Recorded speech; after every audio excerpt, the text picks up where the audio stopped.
ఈ అమ్మాయికి plus accused A1కి ఇద్దరికి 8 నెలలుగా ఇన్స్టాగ్రామ్లో పరిచయం ఉంది. వీళ్ళిద్దరూ ప్రేమించుకుంటున్నారు. అయితే ఈ ప్రేమకు సంబంధించి తల్లికి కూడా అవగాహన ఉంది. ఈ అబ్బాయి కూడా ఒక 5-6 సార్లు వచ్చి వీళ్ళ ఇంటి దగ్గర ఉండడం జరిగింది. అయితే లేటెస్ట్గా తల్లి వీళ్ళిద్దరి ప్రేమ వ్యవహారాన్ని అబ్జెక్షన్ చేస్తూ ఉంది. ఈ అమ్మాయి వెర్షన్ ప్రకారం ఆ అమ్మాయిని కూడా 1-2 సార్లు కొట్టిందని చెప్తుంది, దండించిందని చెప్తుంది. దాంతో ఈ అమ్మాయి కక్ష పెంచుకొని తల్లిని అడ్డు తొలగించుకుంటే తప్ప నేను ప్రశాంతంగా ఉండలేను, నేను ఇతనితోటి ఉండలేనని చెప్పేసి భావించి ఇతన్ని బాగా రెచ్చగొట్టి ప్రోత్సహించి మా అమ్మని చంపాల్సిందే అని చెప్పేసి ఇతన్ని రెచ్చగొట్టడంతో ఇతను వచ్చి వాళ్ళ తమ్ముడిని కూడా సపోర్ట్గా తీసుకొని వచ్చి ఈ హత్య చేసినాడు. అయితే ఇందులో ఈ అమ్మాయి ఎవరైతే ఉందో 8th to 12th కూడా వీళ్ళు కట్టంగూరు వెళ్ళి ఈ అక్యూజ్డ్ ఇంట్లో ఉండడం జరిగింది. ఈ అమ్మాయి వాళ్ళ చెల్లి ఎవరైతే మైనర్ గర్ల్ 14 years గర్ల్ ఉందో ఆ అమ్మాయి కూడా వెళ్ళి ఉన్నారు. సో అది కూడా వాళ్ళ మదర్ నాలెడ్జ్లో ఉంది. బట్ అక్కడికి వెళ్ళి వచ్చిన తర్వాత వాళ్ళ మదర్ సీరియస్ అయ్యి దండించింది. దాని మీద అమ్మాయి మళ్ళీ 19th ఈ అబ్బాయితోటి ఒకసారి చుండూరు వెళ్ళిపోయింది. అప్పుడు పోలీస్ కంప్లైంట్ ఇచ్చింది. వాళ్ళ మదర్ వచ్చి మిస్సింగ్ కేసు ఇవ్వడం జరిగింది. దాన్ని మనం కిడ్నాప్ కింద కట్టేసి ఇమీడియట్గా 20th రోజు ట్రేస్ చేసి ఆ అమ్మాయిని వీడియోగ్రఫీ తోటి అదేవిధంగా స్టేట్మెంట్ రికార్డ్ చేసి ఆ అమ్మాయిని వాళ్ళ మదర్కి అప్పగించడం జరిగింది. తర్వాత ఇది 23వ తారీఖు సాయంత్రం ఈ ఘటన జరిగింది. ఏమిటి ఏమి లోకం, అసలు ఏమైపోతుంది, ఎటుపోతుందా సమాజం అనిపిస్తూ ఉంది. నిజంగా జీడిమెట్లలో ఆ తల్లిని దగ్గరుండి ప్రియుడితో చంపించిన అమ్మాయి, 10వ తరగతి అమ్మాయి, ఆ సంఘటన తలుచుకుంటే చాలా చాలా బాధ అవుతా ఉంది. అలాగే అసలు సమాజం అసలు ఎటుపోతుంది, ఏ డైరెక్షన్లో వెళ్తుంది, హ్యూమన్ రిలేషన్స్ ఏమైపోతున్నాయి, దీనికి కారణాలు ఏంటి? సోషల్ మీడియా ఇట్లా ఇదవడం వల్లైనా మరి పాశ్చాత్య దేశాలేమో 10-15 సంవత్సరాలు పిల్లలకి ఈ మధ్య ఫ్రాన్స్లో అనుకుంటా ఏదైతే ప్రపంచానికి స్వేచ్ఛ, సమానత్వం, సౌభ్రాతృత్వం, మరి పాశ్చాత్య దేశాలంటే మనం ఏమనుకుంటాం?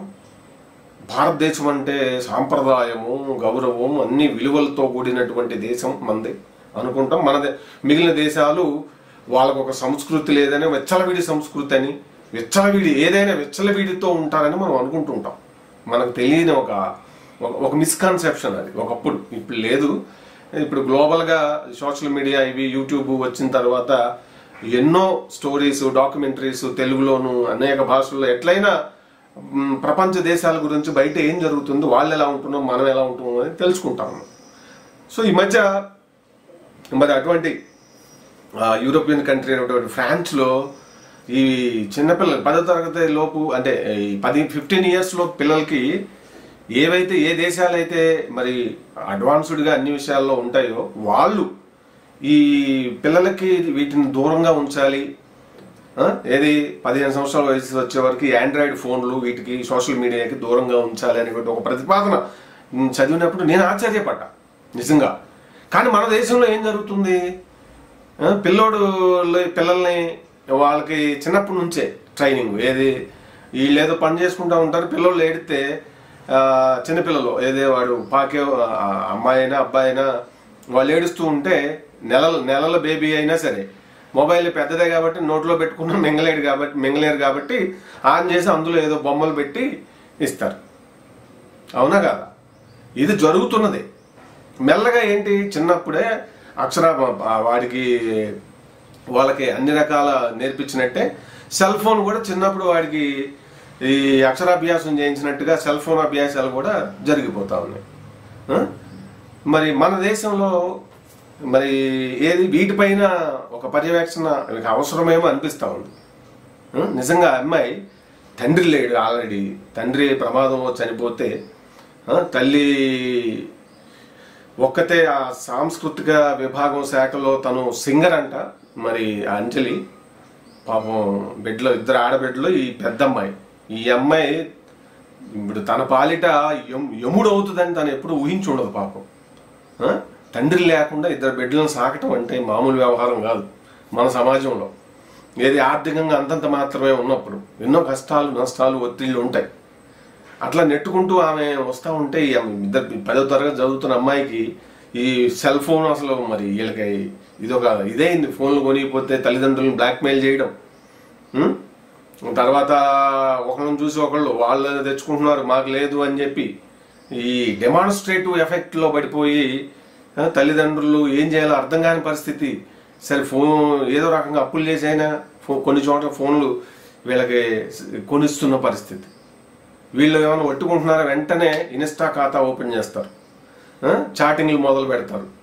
మొదలుపెట్టి ఎవడో గొట్టంగాడికి పరిచయం అవుతారు. అంతే, నా దృష్టిలో గొట్టంగాళ్ళే వాళ్ళంతా. పనిలేని సన్నాసులు ఉంటారు, ఎప్పుడు ఎక్కడ గాలాలు వేసి పడదామా ఆడబొందలని అని చెప్పి ఉంటారు కొంతమంది. అందరూ కాదు, కొంతమంది ఉంటారు అదే పని. ఎక్కడ ఫ్రీగా దొరుకుతారా, ఎక్కడ వాళ్ళని సెక్షువల్గా వాడుకుందామా, ఈ బ్యాచ్ ఉంటుంది.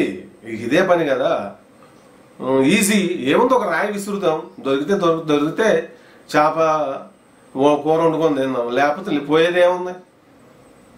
సో ఇట్లా ఈ తల్లిదండ్రులు మరి కుటుంబంలో తండ్రి లేకపోవడం, కొంత ప్రేమ రాహిత్యం, బాధ్యత లేకపోవటం, మరి కొన్ని అనేక కారణాలు కావచ్చు.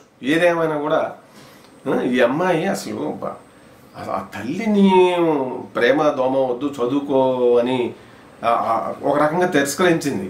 అంటే అమ్మాయి ప్రేమని ఎవరు ఒప్పుకుంటారు? 10వ తరగతిలో ప్రేమ ఏంటి అసలు? ఏమన్నా వాడికి సంపాదన ఉందా, లేదంటే నీకేమన్నా సంపాదన ఉందా? ఇద్దరికి ఏమీ లేదు. ఎట్లా జీవిస్తారు? అది ప్రాథమికంగా తల్లి అయినా తండ్రి అయినా ఎవరైనా ముందు చదువుకో, ఇతను ఉద్యోగం చేసుకొని తర్వాత చూద్దామని అంటారు.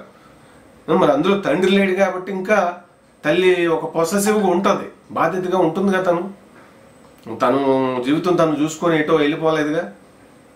దీనికి ఈ అమ్మాయికి బుద్ధి జ్ఞానం తల్లి అనే ప్రేమ ఏమీ లేకుండా దగ్గరుండి డే టైము వాడు ఫస్ట్ నేను చంపను అది ఇది అంటే కూడా నువ్వు చంపనంటే నేను అంటే అమ్మాయి అట్లా బ్లాక్మెయిల్ చేసిందట. సూసైడ్ చేసుకొని నా చావుకు కారణం అబ్బాయే అని రాస్తానని చెప్పి బ్లాక్మెయిల్ చేసేసరికి వాడు అంగీకరించాడని చెప్పి ఇప్పుడు పత్రికల్లో వస్తుంది. మరి ఒక రకంగా అట్లా బెండ్ చేసే ఉంటుంది అనిపిస్తుంది. వాడి తమ్ముడిని వేసుకొని ఇద్దరు డే టైము ఇంట్లో వాళ్ళ మదర్ ఉంటే ఫోన్ చేసి రా నువ్వు రా అని చెప్పి ఆమె ఏదో పూజ చేసుకుంటుంటే ఈ అమ్మాయి బయట నిలబడి వాళ్ళని లోపలికి పంపించి వాళ్ళు లోపలికి వెళ్ళి వాడు దీన్ని బట్ట కొడితే ఆమె కింద పడిపోతే చున్నీ బిగించి ఇది చేస్తే తర్వాత అప్పటికి ప్రాణం పోలేదట. ప్రాణం పోయింది అనుకున్న వాడు వెళ్ళిపోయాడు. ఈ లోపు వాళ్ళ చెల్లి స్కూల్ నుంచి వచ్చిందంట. తల్లిని అట్లా చూసే ఆ అమ్మాయిని ముందు లోనకి పోనీకుండా అమ్మ నిన్ను బయటే ఉండమంది అని చెప్పి అట్లా కొంత ఇది చేసినా కూడా ఆ అమ్మాయి మరీ చిన్నపిల్ల కాదు.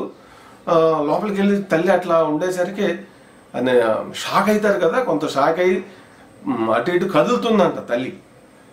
కనీసం అప్పుడన్నా తల్లిని హాస్పిటల్కి తీసుకెళ్దామంటే లేదు కాదని చెప్పి ఆ అమ్మాయిని వాళ్ళ చెల్లిని అటు అసలు అది తలుచుకుంటుంటే ఈ అమ్మాయిని అసలు ఉరిదీయటం చిన్న విషయం అవుతుంది ఏమనిపిస్తుంది.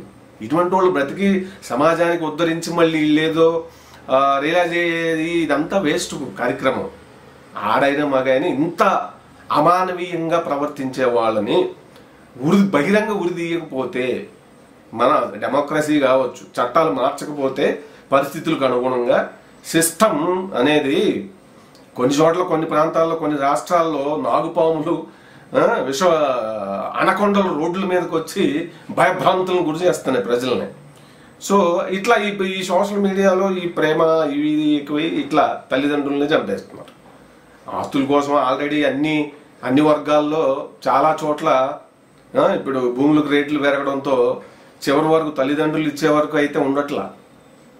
ముందు ఇస్తారా లేదా చస్తారా అట్లా చంపేస్తూనే ఉన్నారు చాలా చోట్ల. అది ఫలానా వర్గము ఫలానా అని చెప్పడానికి ఏం లేదు. ఇంత మారిపోతా ఉంది ఈ మార్పు, సమాజంలో ఇన్ని మార్పులు వస్తున్నాయి. మానవ సంబంధాలు మరి మనీ సంబంధాల కంటే గొప్పవా? మనీ రిలేషన్స్ గొప్పవా? హ్యూమన్ రిలేషన్స్ గొప్పవా? మనం జనరల్గా హ్యూమన్ రిలేషన్సే గొప్పవి అంటాం, కానీ ఏది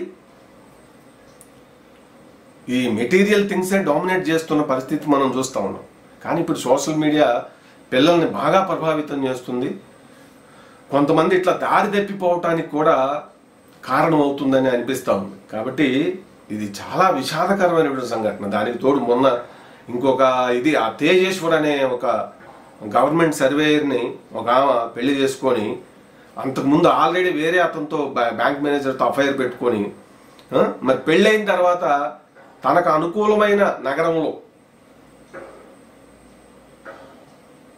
కాపురం పెట్టట్లేదు, పెడితే అక్కడి నుంచి ఆమె పాత ఎఫ్ఐఆర్ కంటిన్యూ చేద్దామనేది ఆవిడ ప్లాన్ అట. అతను జాబ్ రీత్యా మరి అక్కడ కాపురం పెట్టడానికి కుదరదు, అతను గద్వాలు. సో మొత్తం మీద ప్లాన్ చేసి ఆమె ప్రియుడు కలిసి ఇతన్ని పెళ్లి చేసుకుని భర్తని దారుణంగా చంపేసింది. ఈ సంఘటనలన్నీ మనం ఉత్తరప్రదేశ్లో చూసాం. హనీమూన్ ట్రిప్ కని తీసుకెళ్ళి మొగుడిని ఎంత దారుణంగా సుపారీ ఇచ్చి ఒక అమాయకులు బలైపోతా ఉన్న పరిస్థితి మనం చూస్తా ఉన్నాం. ఇక్కడ ఆడబొంద, ఈ ఆడపిల్ల అందరు ఇట్లుంటారనేది కాదు నా పాయింట్. ఇటువంటి వాళ్ళు ఏం చేయాలి? ఇంకా వీళ్ళ పట్ల సానుభూతి లేదంటే వీళ్ళు మారతారని ఎదురు చూడటం ఇవన్నీ అవసరమా?